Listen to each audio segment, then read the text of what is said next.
17 days till Christmas.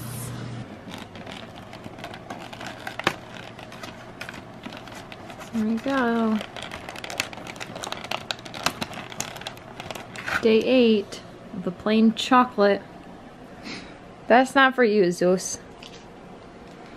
I did have somebody comment on the one from yesterday where we first did the advent calendar, and they said that all of their advent calendars their entire life have just been the plain chocolates. And what I would like to know is, what are you doing? Because there are definitely calendars out there that have, like, behind each little window, it's a different kind of chocolate. Maybe that's just like a personal preference type thing then, because I would rather have an advent calendar where each day is gonna be different and you don't know what there is behind the thing, behind the window. It's actually Saturday morning. I didn't film anything yesterday because I didn't do anything yesterday. There wasn't anything exciting going on, but I am going to answer a couple of questions, and today's vlog will just kind of be like, I'm gonna do this real quick and then I'm just gonna upload it right away. Okay, so one question that I have actually been getting asked a lot lately, or not lately, but just overall, and I'm not very knowledgeable on the subject, so that's why I've never really answered it. But I do have a lot of people that ask about if you're not a United States citizen, if you can be a flight attendant with a foreign passport, or if you have to get a United States passport. And my answer to that is I don't know.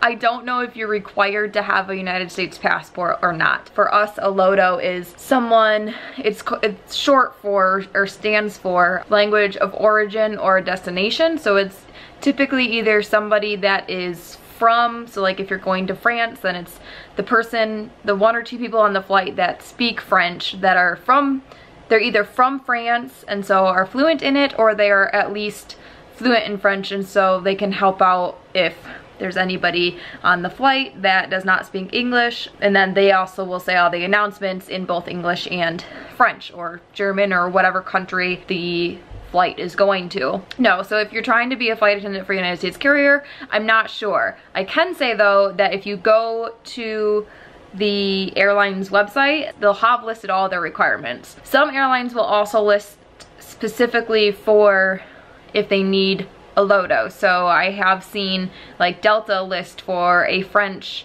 speaking flight attendant specifically, and so the requirements for that are obviously going to be a little bit different. But also, if you're not a United States citizen, you might be having to get a work visa or something. Like I said, I don't know, because I've never had to go through the process, and I've never spoken in depth with anybody who is not a United States citizen, who does not have a United States passport. I've never spoken in depth with them about what their process was of becoming a flight attendant. I've also had a lot of people just in general over the past couple of years asking if being a flight attendant is something that I wanted to do the rest of my life, if I looked at it as a long-term career.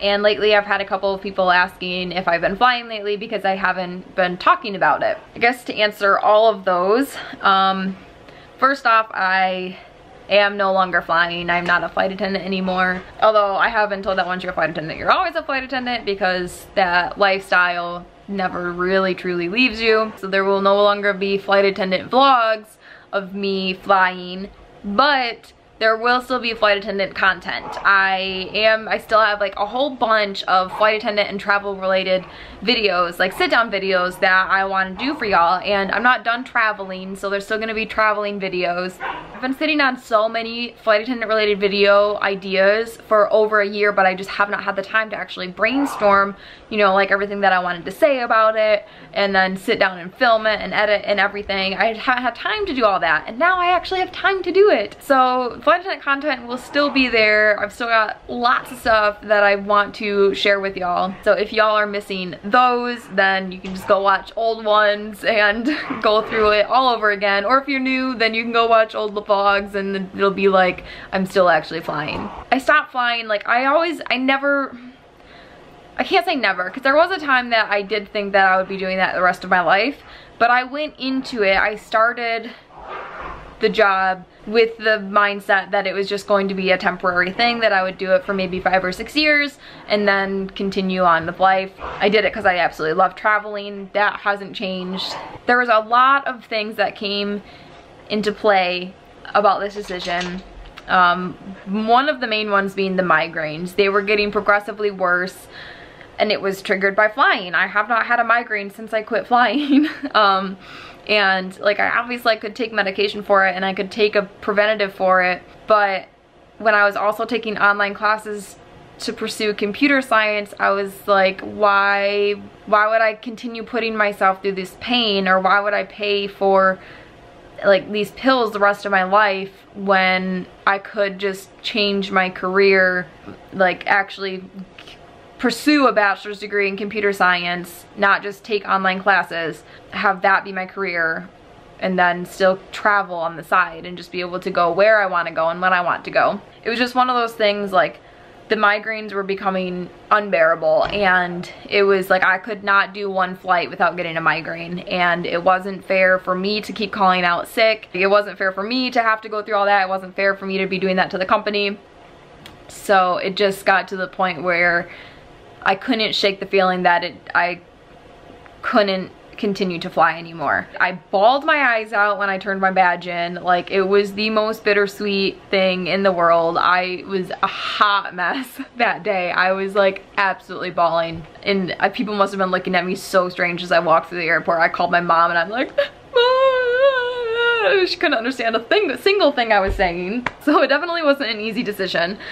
That being said, if anybody is on the fence about becoming a flight attendant, if you're not really sure, I would still recommend to do it. I do not regret a single second of it. I did absolutely love it, loved traveling and being able to see new places, even places that I never would have gone to if it weren't for the job. So if you're on the fence about it, or if you're just aren't sure, or if you do want to do it but you're not sure if you want to do it for life and so you don't know if it's worth it, I would still recommend doing it, because it is a job that you can just do for a few years and kind of learn what you need to from it, get to travel, get to learn new experiences and exposure to new cultures and whatnot.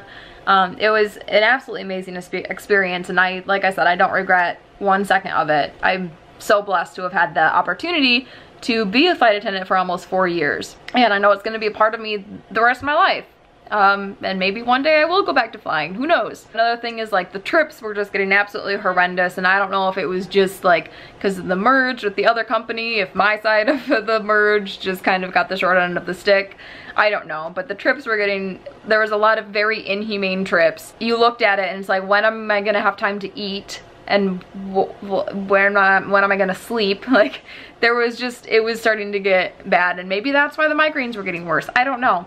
But there was just a bunch of things that kind of all came together around the same time, and it just, honestly, it just felt like it was time to close that chapter and continue on. With all that out of the way, like I said, there is still going to be a lot of flight attendant content. I'm not bailing on that completely. My channel's not going to change all that much. There's just not going to be flight attendant vlogs. There'll be sit down videos of being a flight attendant, just no more vlogs, unfortunately. I'm sorry.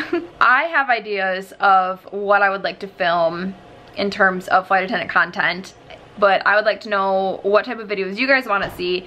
I want to know, like, since I am going to be spitting out all of these flight attendant videos, I want to know what type of videos you guys would like to see. Leave a comment down below any flight attendant sit down videos that you want to see. I'm still obviously going to be answering all of your flight attendant related questions that y'all might have, but in terms of vlogs, I don't know what you guys would like. I mean, obviously a vlog is just me going about my life, but I can cater it in a certain way, you know, like being a flight attendant, my vlogs catered toward what I was doing in terms of my job and not so much my personal life. So I was thinking that it would, my vlogs would turn into kind of health and fitness related stuff, and like what I'm eating, and more meal preps than what I was doing previously. I just want to know, I guess, what would you guys like to see? And this, oh my gosh, is very reminiscent of when I quit my Disney job to be a flight attendant, and y'all stayed with me and we grew this channel, and Oh, if y'all have been with me from the get-go, thank you so much for following me through all of this. It's been a crazy ride, and it's just gonna get even better. So, okay, yes, all of that being said, let me know what you guys would like to see down in the comments below. Still doesn't feel real. I have now rambled on for a solid 10 minutes. This is all that today's vlog is going to be. I will see you all tomorrow with the rest of the day of today, because it's Saturday. Closing Vlogmas Day 8. Until tomorrow, work hard, be kind, spread good vibes. I love you all so much. Goodbye.